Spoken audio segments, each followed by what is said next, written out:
Came here to say who won it from the jump. We came to get exactly what you want. Came here to say that you don't really want it with us. Yeah, we live, you know. We came here to say that you don't really want it with us. Yeah, the sports show.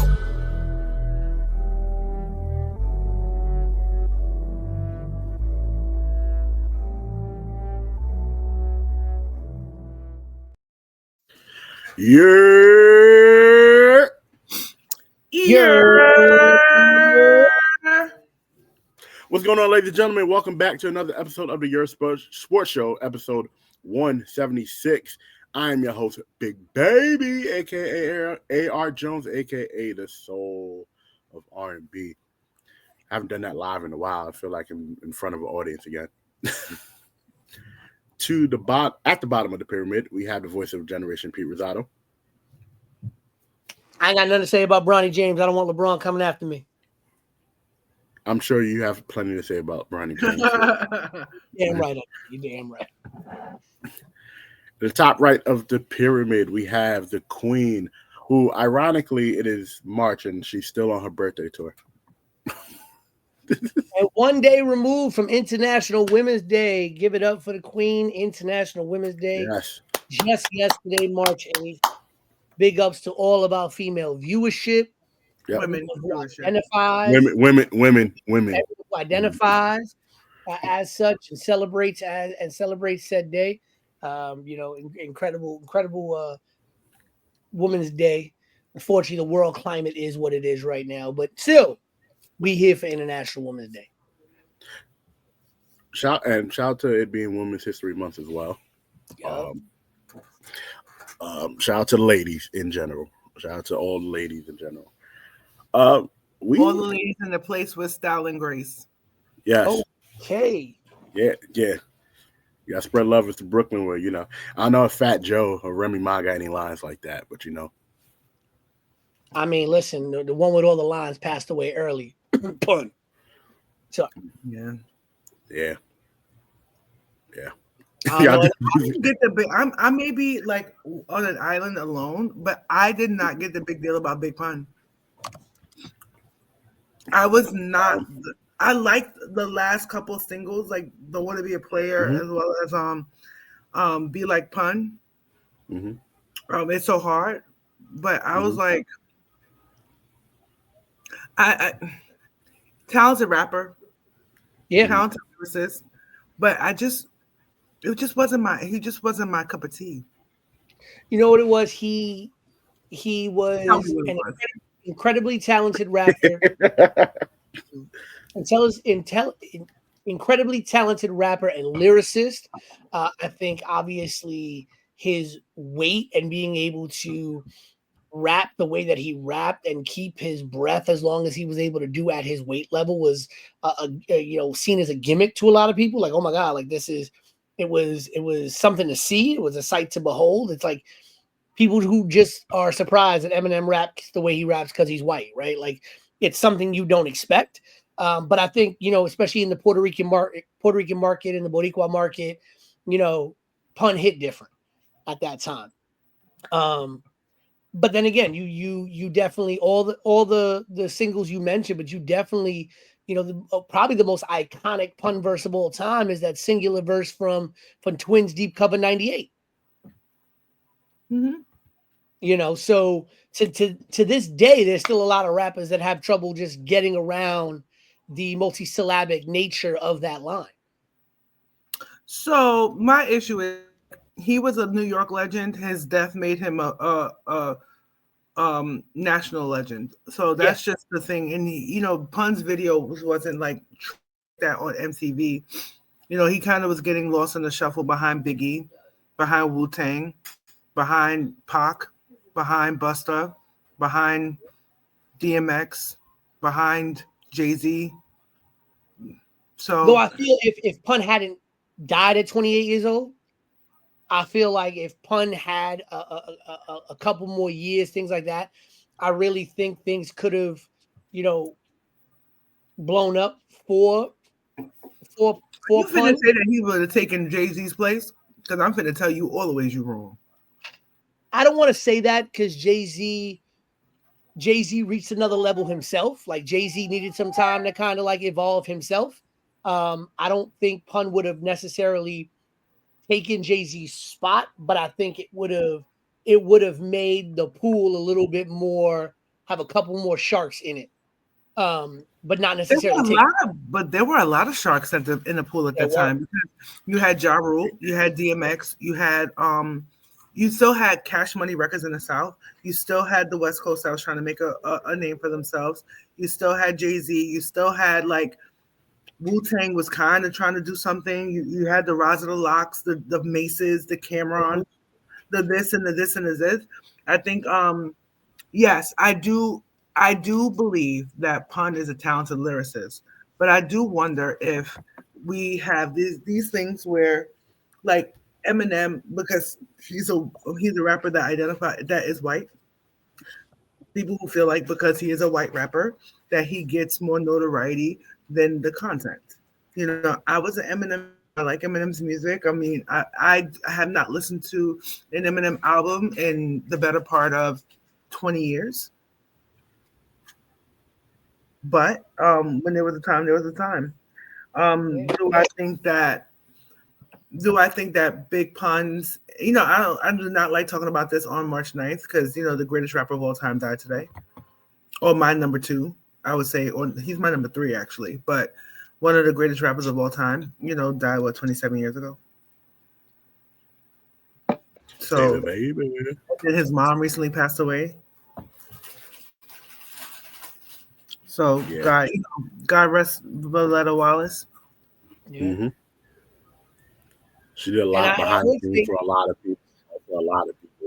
Man. I think what thing with Pun was just putting the Bronx on his shoulders, right? And when you're talking about 400+ pound dude out here who could have essentially have been one of those undiscovered guys, like had Fat Joe and Cuban Link and them not really kind of like giving him the machinations to get where he needed to be, Pun could have been the greatest rapper from the South Bronx and nobody ever heard of.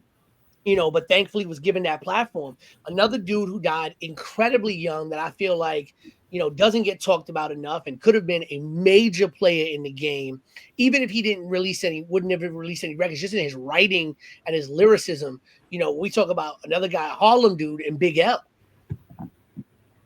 I mean, Big L, just on his freestyle mixtapes alone, was murdering up the scene. You know, to a point that there's a long-standing rumor that Jay, you know, heard one of his freestyle mixtapes was like, I'm not touching this dude. Like, I can't. They wanted a young Jay-Z to kind of go one-on-one with Big L. He was like, I can't. I'm not going to do it. You know, the long-standing, you know, rumor and innuendo in the hip-hop world about that. And to think what would have happened had Big L not been tragically murdered at the age of 24, you know, because people just looking at his rhyme books and his freestyles and like what could have been for a guy like that. There are so many people, especially in the game, that died very early that I feel like could have had very long careers and really kind of maybe not supplanted people, but changed the course of how hip hop evolved over the years. I can see that. I mean, Joe took the baton and did pretty freaking well for himself as far as representing the Bronx. And you just chomping away like a God damn it. Fat Joe took the baton and went further. Also, we have to remember that hip hop changed a bit. People weren't really listening to those fast melodies and stuff.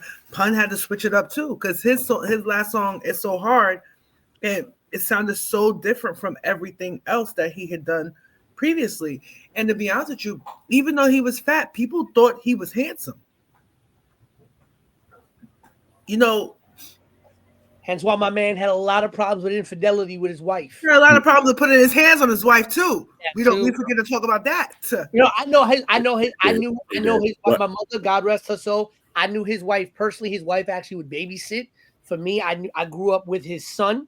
You know, I would, you know, when my mother had to work nights and she didn't have a babysitter, she knew Pun's wife, and I would actually go to their house over by the back of behind where Spofford used to be, because that's where he used to live, up the hill back behind Spofford Juvenile Detention Center. So I would spend nights there, babysit by his wife.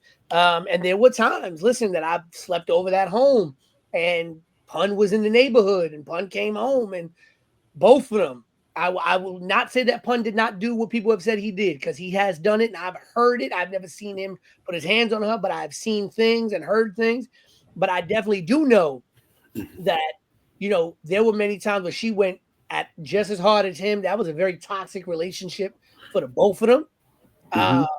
But again, I always say, like, as a man, you need to step away from things like that and not react in certain ways. So to jump in, and before we move forward, I do agree with a lot of what you guys said about Pun.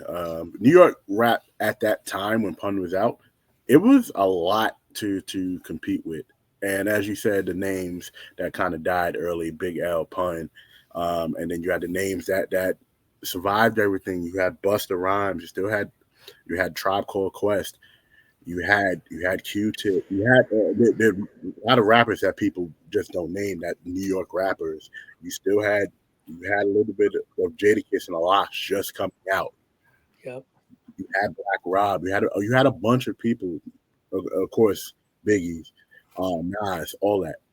You had a bunch of those that lasted the test of time, and I didn't appreciate Pun until, because he wasn't getting as much radio play as a lot of the mentioned names, because he was getting a lot of radio play. He was doing more radio play than he was getting more radio. I'm gonna correct you right there. I'm sorry to interject, because I was getting ready to graduate high school when Pun died. Mm-hmm. Where Pun got most of his love was New York radio, Hot 97, Angie Martinez. 105.1 didn't exist. We only had one hip hop station. Yeah. We had Hot 97. You had Kiss FM, who would play hip hop sometimes, and WBLS, who would play hip hop sometimes, not often, but sometimes. But he got most of his notoriety on local New York radio and local New York TV, like the Video Music Boxes of the world and the Bobby Simmons of the world. That's where you kind of saw Pun's influence, right? Yeah. Now, mind you, Don't Want to Be a Player with Joe was a big hit. And then crossed over into the Z100s, the KTUs, and then that video played on MTV. That's when I remember that Big Pun was big. Definitely. That's definitely what I was getting to. I was definitely alluding to that. Not what I was saying when wrap it up like a condom, then. Yeah. Okay. Some people use those, right? That was a Matt joke for Matt. I know, right? But he ain't here. he ain't here. All in all, to pretty much say, I think he passed too early, and he would have had a long career. I still prefer Joe over Pun, but I feel like that's more of a argument for the people in that area. I feel Joe's more of a mainstream style rapper. He can do a lot more things. Yeah. I think Pun was very much that old school lyricist, in where you tell the story, you have the fast lyrics, you can do these really cool things on the mic. I don't necessarily think Pun, I don't want to say he didn't have the ability, but I think Pun really came up in that old school, like, I'm gonna write these out, I'm gonna have this really cool wordplay. Very much like a KRS-One. Like KRS-One came up in a very specific type of environment of hip hop, where, like, even as hip hop evolved, there's something to be said with changing with the times, but there's also something to be said where it's just like, you may not have the ability to do so, and even if you did, it's not necessarily something you're going to be good at. I think Pun would have been a dude who would have been, much later on in his life, maybe a cameo guy, maybe somebody that came in as a feature, maybe somebody that came in and laid a verse down, laid a couple bars down on a track. And it really would have been something to see. I think when you see the rise of a guy like Bad Bunny, I think if Big Pun was still alive, hell, when you see, that'd have been crazy. That'd have been crazy. A big Pun and Bad Bunny record. Bad Bunny? Yeah, absolutely. That would feed the whole island over there. I think when reggaeton broke out, oh my God, Daddy, it would have been crazy. It would have hit different. Yeah, and I think bro, that 100%. Y'all remember when 100% came out? Yes. We was all Puerto Rican. We was all Puerto Rican when 100% everybody came that out. summer 2000, everybody was Puerto Rican, and then they had Everybody the was Puerto Rican. Puerto Rican Day parade and start touching all them girls. That was that same year, 2000. Yeah. Everybody was Puerto Rican the year 2000. Everybody was Puerto Rican again from 2004 through 2009, 2010. Yep. Yeah, my high school. I was Puerto Rican throughout high Reggaeton school. song "Hated to See Me Coming." Hell, everybody was Jamaican when Sean Paul was at his hottest. Everybody was trying to be Jamaican. Those are the years that everybody went from being Puerto Rican to being West Indian, and then they went back to being Puerto Rican, and now everybody's African because Afro beats is a thing. Right. Yeah, right. And I think that would have been Pun's lane. Like a guy like Pun really would have flourished during that high point of reggaeton.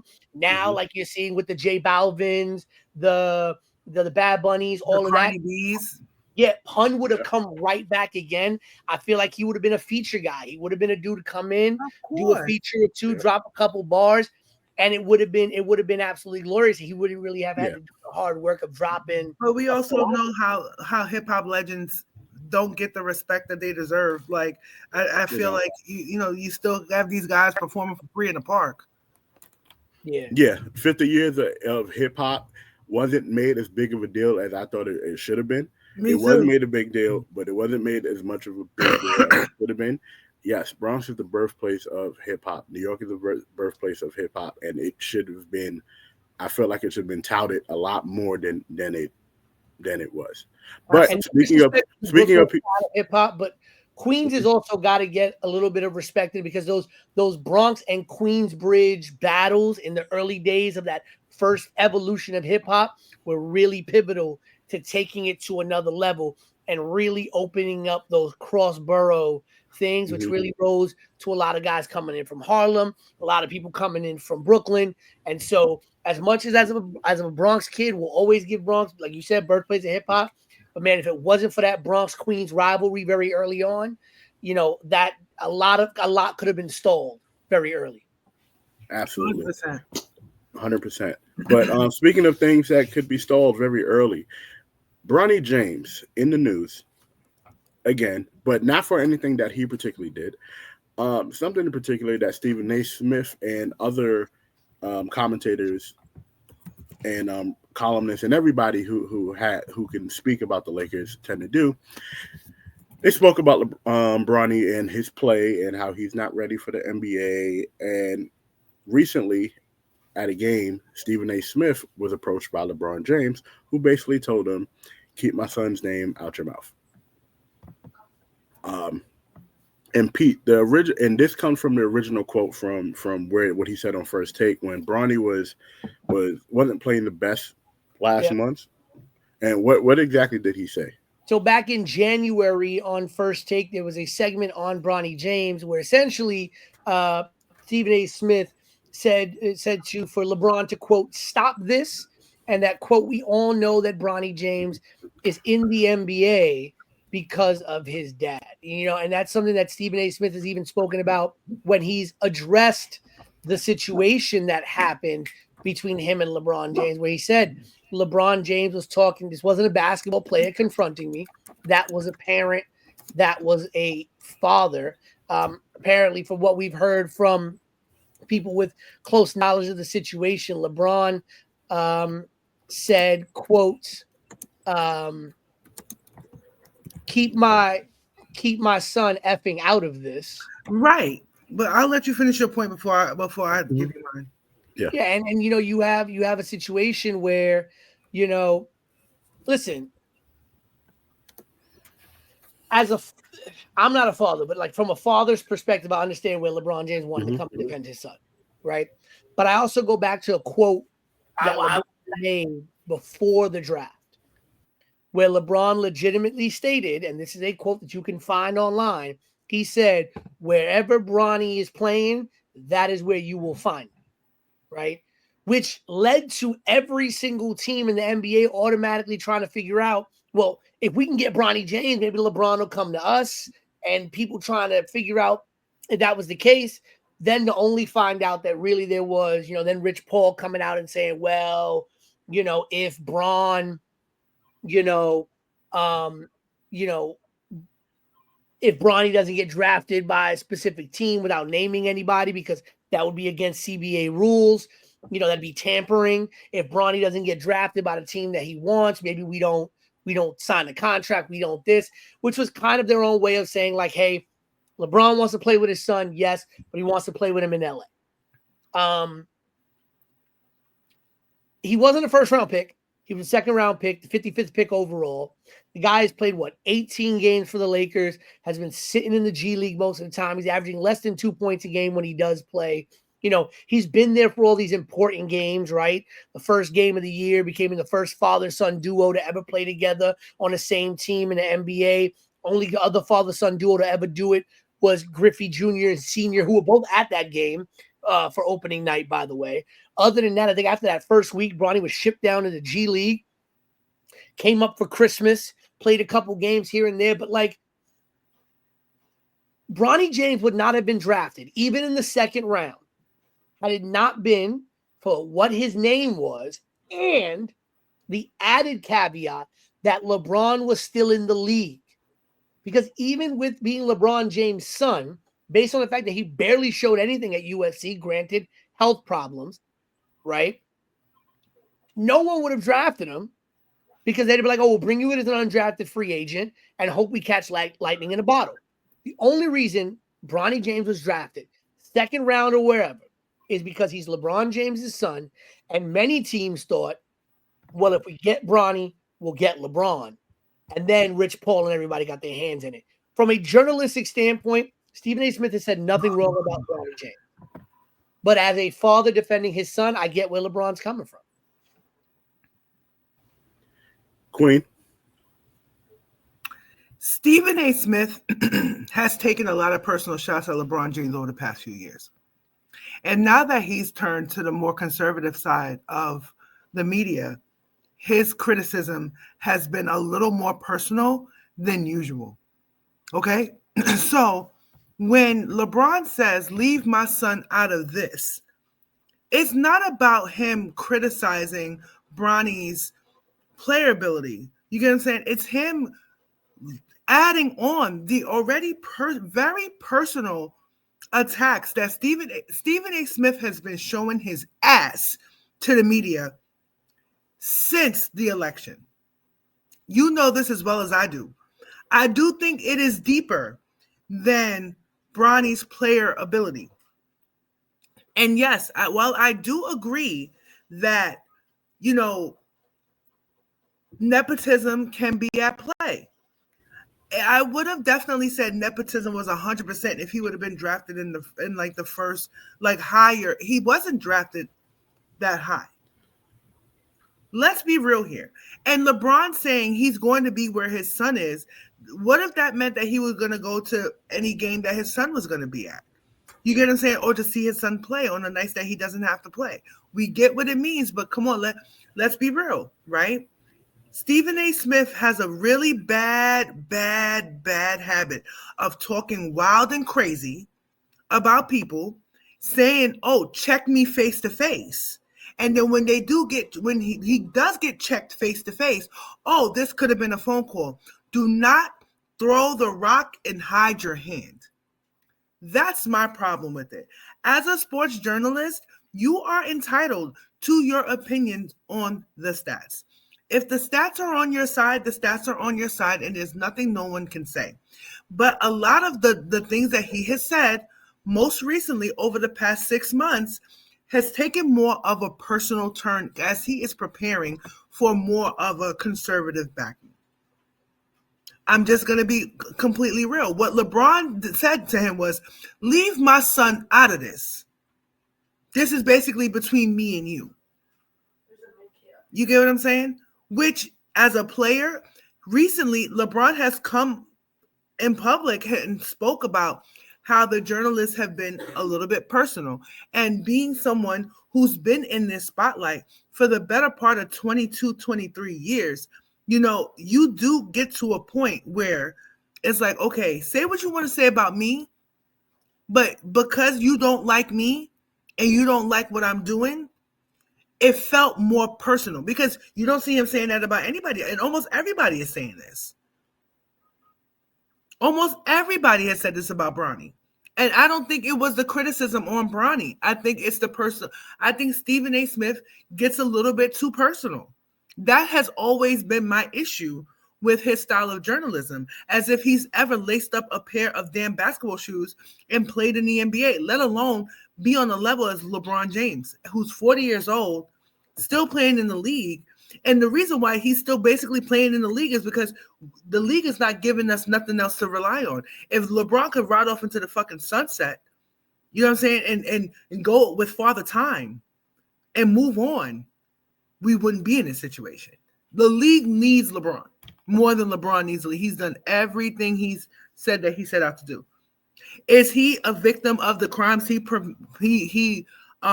committed? Yes. Because this was nepotism. I would say it was, but it's not like Bronny.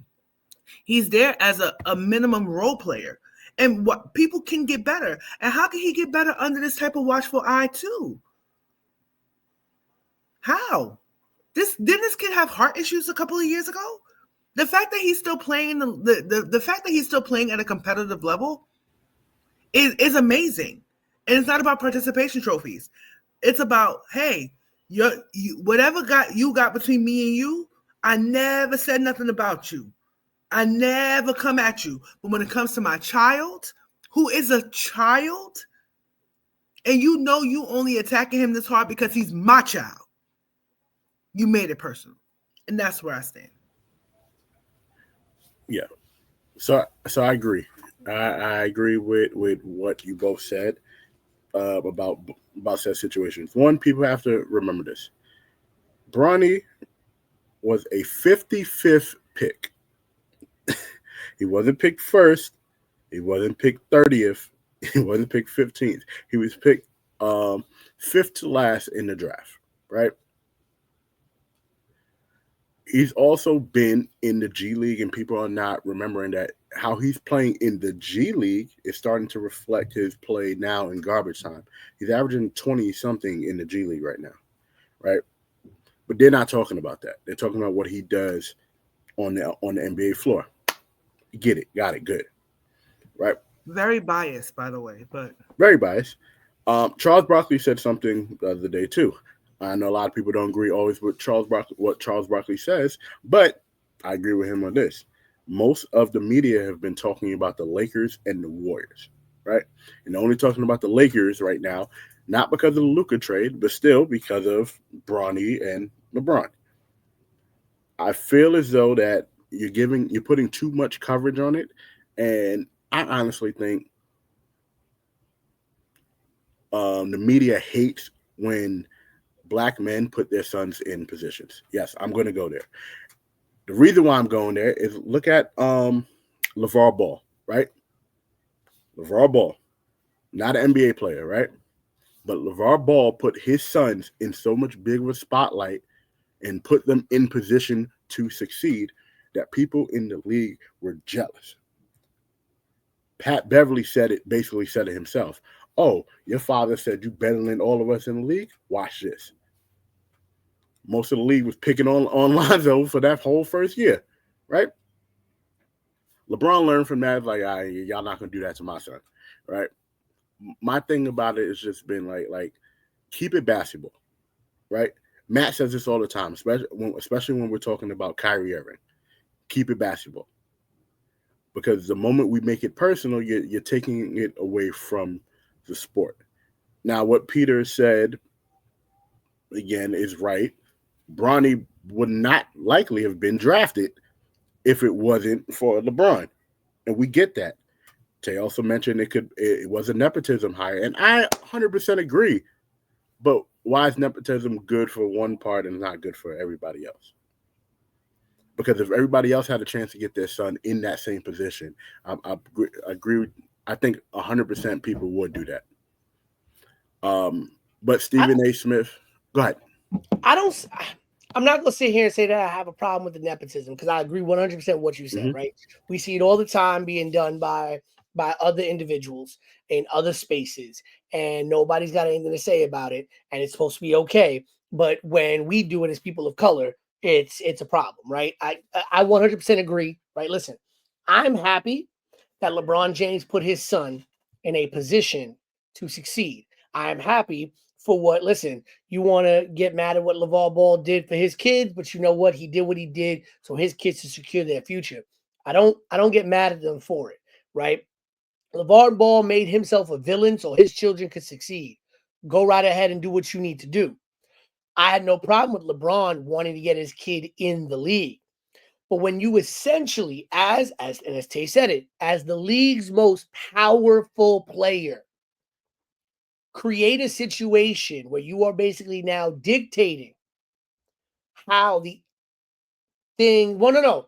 I believe that, and you said that LeBron is the most powerful player in the NBA. That part, okay. I would say that LeBron is the most powerful player in the NBA because of, to the point that you made, the league needs LeBron. Unmute yourself, Tay, because nobody heard you. I would say because you said the league needs LeBron more than LeBron needs the league. In my definition, that makes LeBron the league's the most powerful player in the league. One of.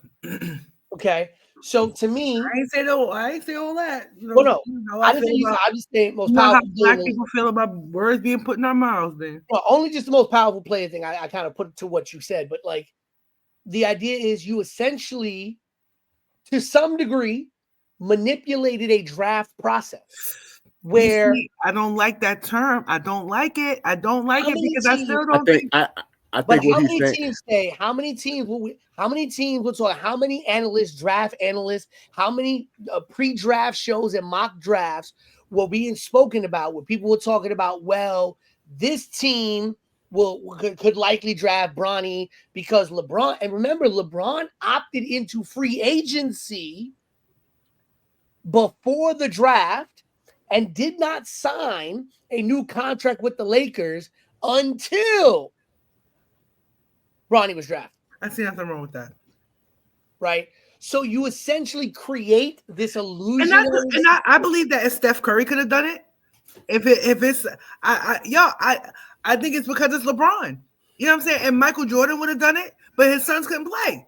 Patrick Ewing would have done it, but his son couldn't do it. I don't think Bronny can play. One of Michael Jordan's sons is a crackhead.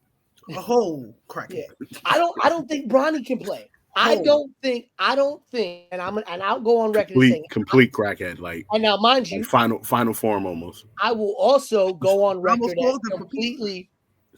There we go, right there, Marcus. You know, but the greatest accomplishment that any of Jordan's sons will ever have is that he bagged, the most passed around ex-wife in the history of the NBA. That's not an accomplishment. That's an embarrassment. That's his biggest accomplishment. That's his biggest accomplishment. Right. And I will 100% sit here and say, while I have played basketball at a much lower level, I was never a great player. I was a good player. I know how to play basketball well enough. I've played in high school. I've played against college level players unsuccessfully. I did not play in college. By no means am I a guy that has anywhere near the skill level of a Bronny James. Bronny James is a million times better than me as a basketball player. But in saying all of that, I do not think that Bronny James is a productive NBA level player. I do not think Bronny James is a. But do you watch those D League games? I have watched some of his G League games in highlights, not fully. I've watched highlights of his G League games. I still don't think. I think Bronny James would have been given a free agent contract, an undrafted free agent contract by some team, the same way I believe Marcus Jordan was given at least one contract by somebody at one point in the NBA. I think, if I'm not mistaken. Yeah. Marcus Jordan could barely get on the floor in in general. But at the end of the day, I think the same way Jello and all of them would have been given a contract by some team just to see what was there. I think a team would have brought LeBron James' son in just to see what was there.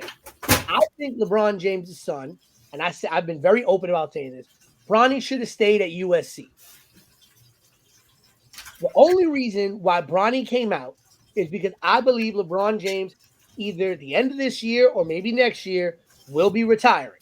And he wanted to make sure that he had a chance to play with his son, because at the end of the day, no matter what LeBron does in the history of this game, his name will always be etched and can never be replaced as the only player for the first time ever to play with his son in an NBA game on the same team. Right? That will never be taken away. And I think that's the reason why Bronny came out. But in all honesty, I think Bronny should have stayed at USC. Bronny should have stayed at least 1 or 2 more years, honed up his game, and maybe he could have become a productive bench player for a team. I think he would have been drafted maybe even. This time, I think if it wasn't for LeBron James and his free agent status and making it seem, creating this illusion that, oh, I'll go where my son goes. You had a bunch of teams trying to figure out, yo, can we make this happen? Can we draft Bronny James and possibly get LeBron?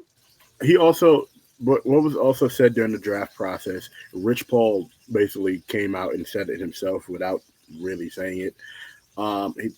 They told a few teams not to draft Bronny because LeBron wasn't going to go to those teams. But that was after LeBron had made the initial announcement of wherever Bronny is at, I will be there. That's where that goes to your point about manipulating the draft. That's what I was saying. And then people started making moves. Right. People started doing a lot of stuff for no reason, and Lakers was sitting on that second round pick like. Now, here's an interesting question, hypothetical. What would have happened if some team would have said, you know what? We don't care. We going to take the chance.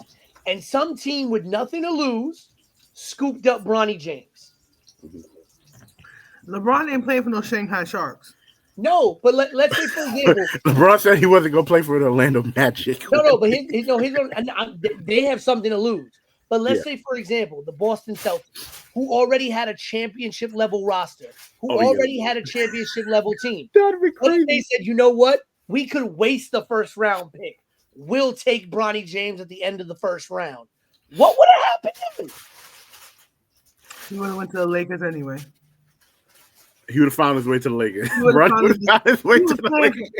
playing for the Lakers. I don't know about it's the Lakers or the Lakers. Around the way. I'm leaving here with something. At this point, I would rather him not go in the draft and they would have traded Anthony Davis. Been an undrafted free agent. Just sign the damn contract. Let's be real though. Stephen A. Smith be talking buco shit.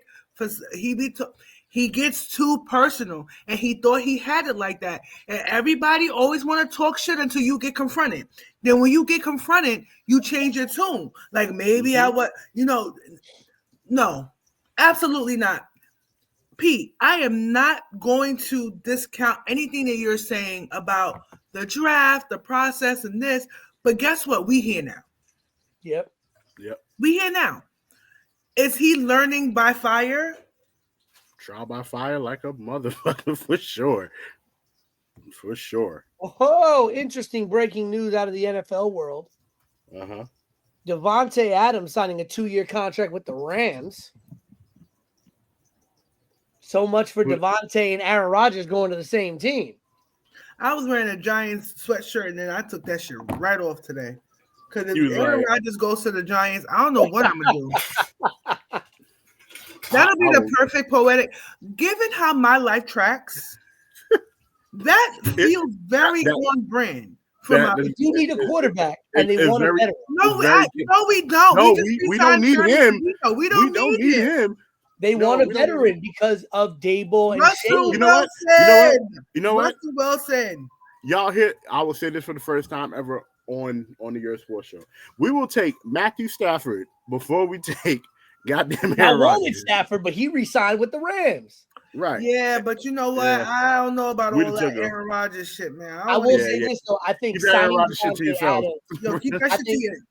I think the Rams signing Davante Adams is a very big red flag that Cooper Kupp may not be returning to the Rams. Absolutely not. Absolutely. And because Puka Nacua came out of nowhere and took his job.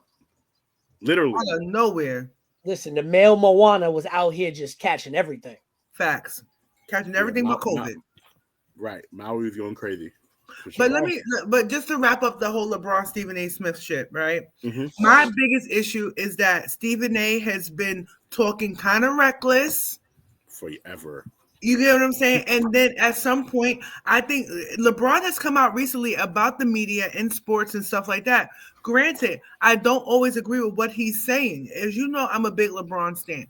I don't always agree with what he's saying. But you see how you could say everything you're saying about Bronny's player ability and this and the third, and it doesn't sound biased. It sounds legit. I may not agree that, you know, if you've seen how he's played in the G League and stuff, it's kind of baptism by fire, kind of learning the ropes and getting only that privilege because he's LeBron's son. Do I see anything wrong with it? Not necessarily. You know, do I think he could have used another year in the college sports? Absolutely, but they're making the college sports not mean anything either because they're paying. It's a whole different like process. Yeah. It's a lot of feature value It's not the to it. same. It's not this. It's not like the 90s. If you go to college, you're expected to be a student. You're expected to be there in the 2000s. Four years. You know what I'm saying? The 2000s. 3 minimum. 2000. Oh yeah, 2000. Yeah, 90s. Yeah, 2000, not 90s, because 90s, them motherfuckers could barely read coming out of college, let alone. I'm serious. And then they play, and it's still 4 years in college. Still 4 years. 4 years, right? But my issue is with Stephen A. Smith is that he is getting too big for his bridges when it comes to how he's blurring the line between being a sports analyst and being a messy Wendy Williams type of sports to do stuff for clicks. But like I said, if you could say something with your chest, be prepared to be confronted about it. You know, and then he always dared people to come to his face and say it to his face and all stuff like that. Somebody said it to your face, and you're like, "Oh, I didn't want to have to address it, but it went viral. It should have been a phone call. These nuts." Right. But you know what? All that he made it. We all know that this happened, but the fact that he continues to talk about it and all stuff like that, he made it too personal. But all that being said, you know what? It secured him a $100 million 5-year contract. Yeah, him coming out and supporting Trump did that. Coming out and supporting Trump did that. That's what that did. Speaking of they got no money. They fired everybody, but they got $100 million for Stephen A. Smith. Listen, speaking of contract extensions, Pete, jump into our next topic. Well, you know, they say that, you know, you can't believe everything you read, but apparently you can't believe everything that you hear out of a player's mouth either. Everyone's been hearing about the Miles Garrett saga with Cleveland. That was smooth, Pete. That was smooth, Pete. That was good, Pete. Everyone's been hearing about the saga between Miles Garrett and the Cleveland Browns. Miles Garrett saying that he wanted a chance to win. He asked for a trade request, asked for the Cleveland Browns to trade him because he wanted to have a chance to win, have a chance to be successful. He asked for a meeting with the owner of the Browns, and the owner said, you can go speak to the GM. This is a contract issue. Miles Garrett coming out in quotes saying it's not about the money, it's about a chance to win. Bullshit. Today, Miles Garrett signed a record 4-year contract extension, which is the most ever guaranteed money for a non-quarterback in league history. $122.8 million in guaranteed money. His deal going to average $40 million a year. He is now the league's highest paid non-quarterback. So it's a 4-year deal. So he's now signed up for 6 years because he still had 2 years left on his original deal. $122.8 million in guaranteed money for a total value contract, $204.8 million with $100 million in cash over the first 3 years. That's on top of his original 2 years that were already there. And he also has a no trade clause in this contract. Now, granted, his numbers do warrant it. He's 29 years old, has 102.5 career sacks, third most before the age of 30. Third most before the age of 30, trailing only Reggie White and Jared Allen. First person ever with 14 or more sacks in 4 consecutive seasons, a streak that is currently active. And he he got this new deal after leading the NFL in tackles for loss and co-leading the league in total quarterback pressures. Also, second most sacks last year. But Was it about the winning or was it about the money? For the love of money. Because that's all it was about. Because the Browns is a sinking ship that got hit with like 12 cannonballs. Bro, like, come on. Like, God bless Jameis Winston for trying his best. I love me some Jameis Winston, man. Yeah. He has a job forever someplace. It may not be as a quarterback, but he has a job. So charismatic. He is. Like, and it's funny, but we'll get to James Winston another time. But on Miles Garrett, take the money. I get it. And with the no trade clause, you pretty much control your future or where you want to go, which is that's what it's looking like. Why he agreed to the extension, because he didn't originally have a no trade clause. So if he's telling his owner, the GM, "Hey, trade me," bet you're going to the damn wherever you're going. Shanghai wherever. Sharks, right? Yeah. You're going to play for the London Tea Party over there. Like, we'll get you back, bag of cookies for you. It won't, like, so he has more control over his future. Plus, the guaranteed money, again, gives him more control over his future. Now, we're going back. Is it about the money? Absolutely, it's about the money. It's not about winning at this point, especially when you're playing for the Browns. But, again, he now controls his future, and we'll have to see what he does. He'll probably still ask for a trade, but now he gets to pick where he wants to go. Big win for Clutch Sports, by the way. Clutch Sports, his representing agency. So they just win left, right, and center. They know how to finesse. Tay, initially when Garrett announced his trade request back on February 3rd, so it's only been a little over a month since he officially asked for a trade, he said that his goal was never to go from Cleveland to Canton, the Hall of Fame. It has always been to compete for and win a Super Bowl. He said that he did not want to endure another rebuild with the Browns, who are coming off a 3-14 season and hold the number 2 overall pick this year. And as I said, he requested a meeting. Hypocritical. Absolutely. You are right, Pete. I have no, you said, like I said, you had the smoothest little entrance with it. I'm not gonna. Money talks. But who else is gonna pick him up for that price tag? That wasn't a team that was already like on the come up or better. You have to think about that too. Where else would he have gone that was on the road to a championship? I'm about to say, we could have took him. At this point, we need to. At this point, you know what? Matt is going to be insufferable if Aaron Rodgers comes to the Giants. You know that, right? That is the prevailing rumor right now. Yeah, I heard that they're balls deep in the negotiations. Yep. Apparently, because they struck out on Matthew Stafford. What am I going to do? They wanted Stafford. What am I going to do? Well, after years of trolling on this show, with his wide receiver, he's not coming with Davante Adams because Davante is now with the Rams for a 2-year deal. We have decent receivers in the Giants. We just didn't have a fucking quarterback.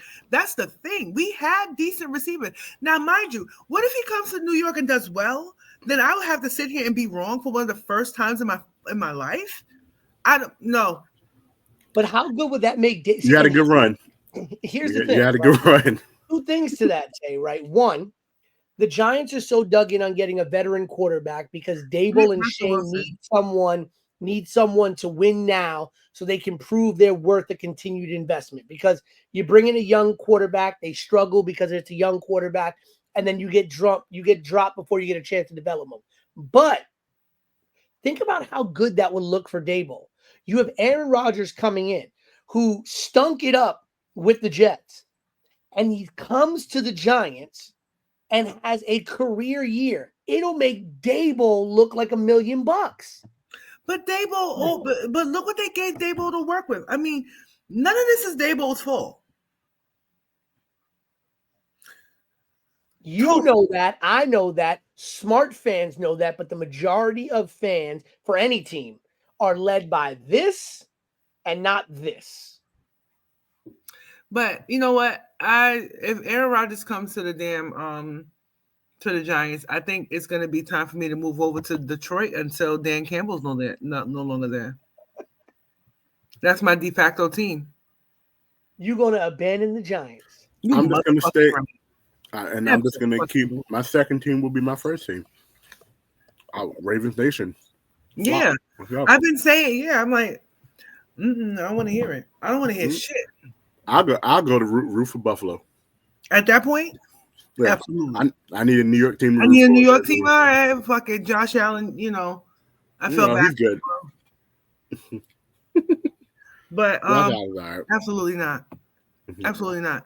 But Pete, you made a couple of really good points, especially about like the Miles Garrett talk and stuff like that. So it's like, we're all in the same. There's no real debating there.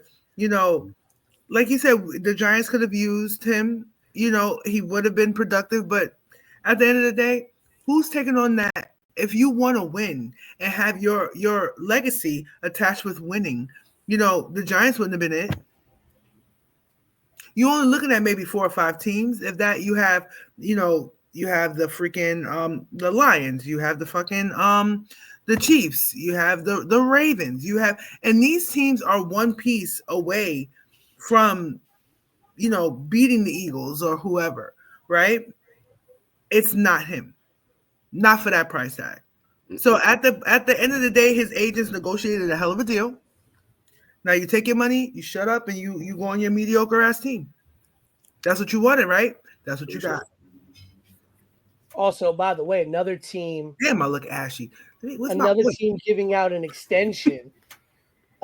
Just kind of flew under the radar a couple of days ago. Fucking vampire. But the Philadelphia Eagles. It's still winter. This is true. But that's when that 20-something% be coming out of my jeans, because in the winter. Yo, stop. Done with you. No, I turn red.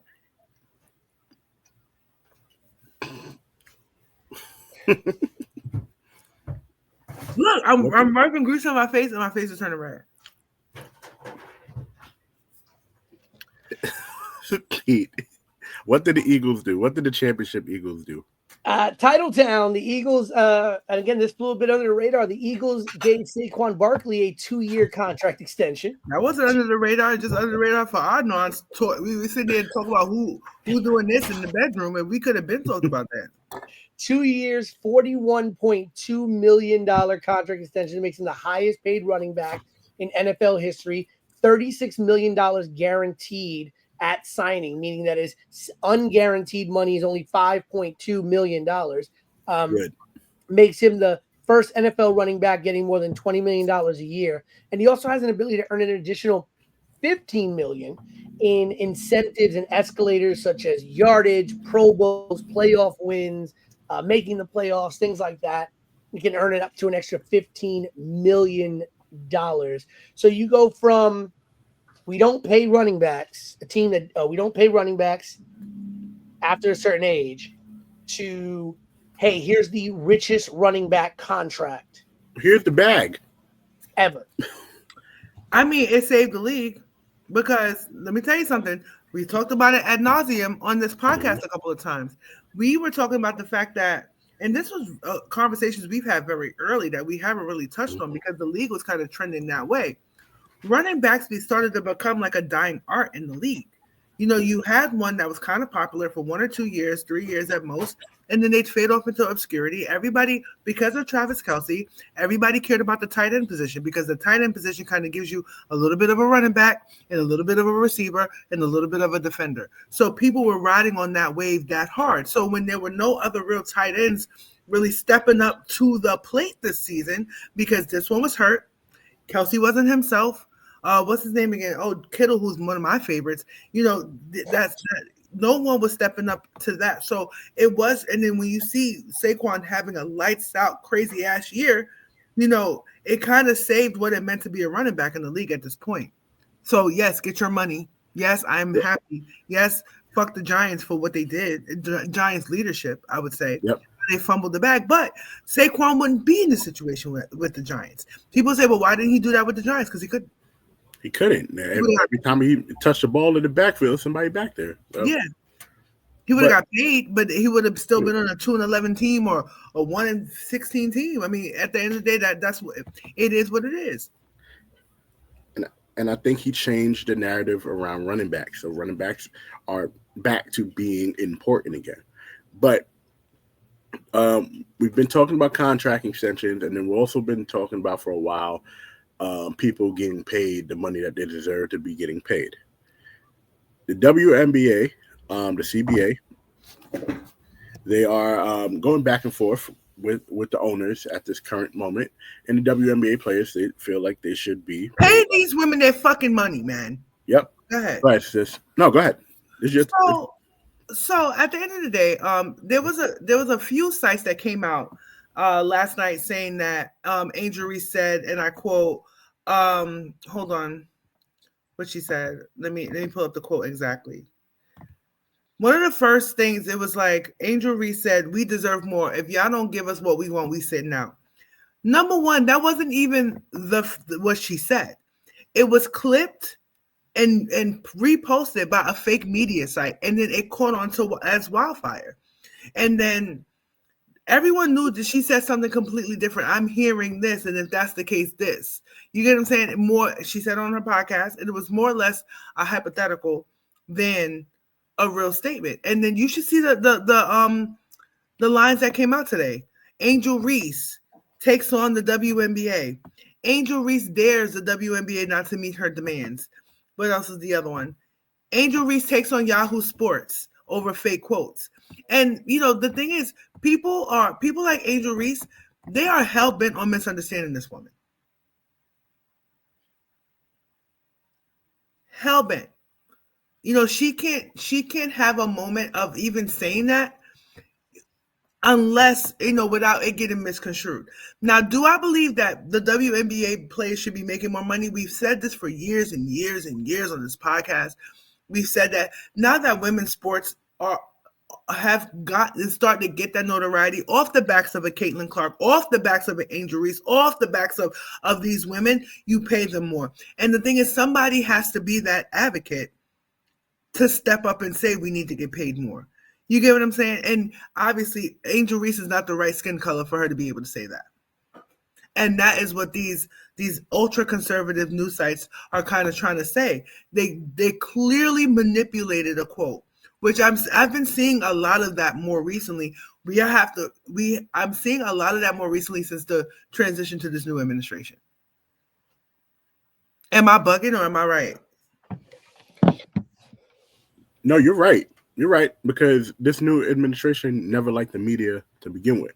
They always wanted to control the media. That was one of said new administration's talking points from the last time said person was in office. So I agree with you on that. The actual quote, just to make sure that you got most of it right. Tay, you are right. What she said, I've got to get in the meetings because I'm hearing quote, if y'all don't give us what we want, we sitting out. That's a possibility for real.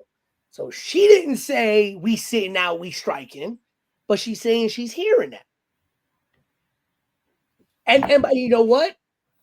I'll say it straight out. I would not be opposed to them striking if they feel like they need to.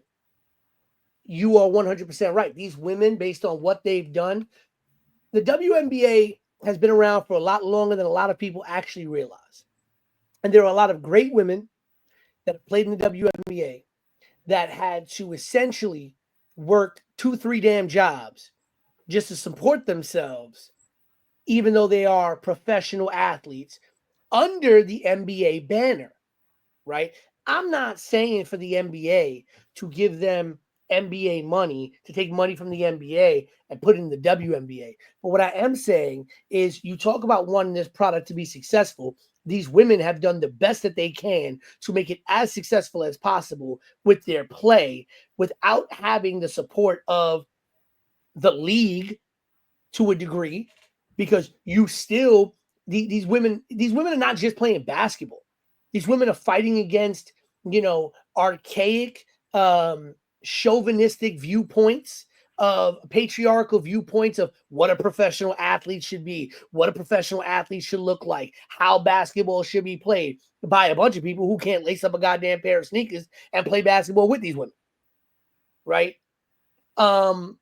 Because, country bumpkin on their couch in fuck it all Kansas, who ain't never played a lick of basketball in their life, wants to tell women who have played basketball their entire lives how things should be done and how they should look. You got a bunch of men who don't want to watch a league where they think everybody's a lesbian.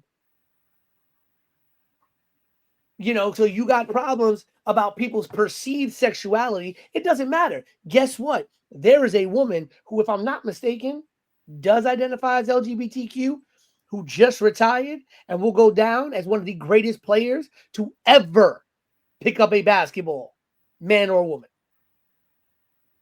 in Diana Taurasi. Okay? Like, it just there's no... Who else? Her and Candace Parker. Yep. Sue Bird will go down as one of the greatest players. You want to talk about this? And he has said it publicly. The Hall of Famer, Reggie Miller, will gladly go on the record. Yes, and tell you that on any given day, his sister is better than him. Yes, always. That's all we had. And before the WNBA, before we heard of like Cheryl Swoops and Lisa Leslie, all we had was Cheryl Miller. That's all we had as a girl growing up. Listen, and I am glad that a woman like Nancy Lieberman got a chance to play for a very short period of time because, like you said, Cheryl Miller, Nancy Lieberman, there are hundreds and thousands of women whose names will never get written in the annals of WNBA history because it didn't exist when they were out here balling. But we have an ability to have this league. This league can be great. Listen, there are a lot of women's sports that are out here that outperform men's. I'm sorry. When's the last time, that people cared more about the United States men's national soccer team more than they cared about the women's national soccer team? Because last I checked, the US Never. Never. One World Cup where people got a little happy back in the mid-90s, where people got a little happy. But the women's national soccer team has been killing it. Problem is, there's a bunch of men trying to dictate a women's sport. The WNBA is exciting. I love watching women's college basketball. Women. You just said it. Even better. Women's college basketball has outperformed men's college basketball in ratings, I believe, the last 2 or 3 years. The biggest story in men's college basketball is something that people aren't even really talking about. How many people actually realize St. John's is on the run of a lifetime? And people ain't really talking about this. 10 years ago, 15 years ago, St. John's being this good would have been top story on every sportscast. But you know the college basketball story that's in there right now? Cooper Flag. No, not just Cooper Flag. Yeah, because it's the Shout good out to old St. boys. John's. That's my alma mater, though. Red Storm, Johnny Shout for out to life, St. baby. John's. But they're talking about Juju Watkins. Yep. They're talking about her. If they're talking about basketball, if it's not Cooper Flag, it's Juju Watkins. Kiyomi McMillan is starting to get a little bit of a buzz too. That's my girl. Yep. Shout out to Kiyomi. So like they're not. They need to pay these women, right? Yes. You said something about they need childcare. They need to give them, help with childcare. They need to give them a salary where these women don't have to go and play overseas and have to possibly deal with what Brittany Griner had to deal with simply because she is just a black woman trying to make a living in her life, a black LGBTQ plus person. Okay, like they need to be paid. You do not see NBA players who need to, in the offseason, go play overseas in order to make their money. The last guy on an NBA bench makes enough money that he could sit back for the rest of the offseason and not lift a damn finger. Mm-hmm. But these women have to spend their off seasons going overseas to countries that don't have protections for them, to countries that don't care about them, to countries that will easily put them in jail or worse, put their lives in danger, If they and just breathe so the they wrong can way. make enough money to survive? That is not fair. These women generate millions and millions and millions of dollars for their owners. They generate millions and millions of dollars for their cities, okay, for their arenas. Because I guarantee you, the arena where the Chicago Sky play is loving the amount of money they make when the Chicago Sky are playing. Shoot, I give you a bit better one. The NBA or no sports league expands unless they have the money to expand. The WNBA has now 2 new teams with a possibility of 4 more teams being added. 2 of those teams being revived from WNBA's past. So in order to do that, money has to be had. You just Arena don't. deals, sponsors. Yep, all of that. Money has to be put someplace for these things to happen. Nobody can tell me with a straight face and sit here and be like, oh, the W is not making any money. You're full of shit and you're being sexist, honestly. The WNBA has been making money. It is not making NBA money, but the NBA right now is not making NBA money because people don't really feel like watching the shit. So with the money that the NBA all the way off, bruh, with the money that the NBA is making, right? Because if we are a parent company of something, right? Let's just say, for example, right? If we were a parent company of a different brand and that brand was struggling, right? And we had enough money to put money into a brand, we would put money into that brand to make it, to elevate it, right? Because when that comes up, when that elevates, and we all elevate, more money is made. No, we're just gonna sit there and be like, y'all get down there. No. And they just got in July, in July of last year, the WNBA made a big deal at announcing an 11-year media rights deal that featured partnerships with Disney, Amazon Prime, and NBC Universal, the owners of Peacock. The deal, 11 years, valued at $2.2 billion, coming out to about $200 million per year, with future agreements with additional partners that could bring the league's media deal closer to $3 billion. You were getting close to $3 billion over the course of 11 years from the biggest media companies out here, and these women can't get paid. You're just telling me that a woman, a WNBA player, cannot get a $500,000 salary. That is the end of the bench. That is the minimum, I believe. If I'm not mistaken, that's the minimum salary for a player in the NBA. You're saying that we cannot pay a woman $500,000. And you know what the funny thing is? Salaries isn't even the number one thing that they're fighting for.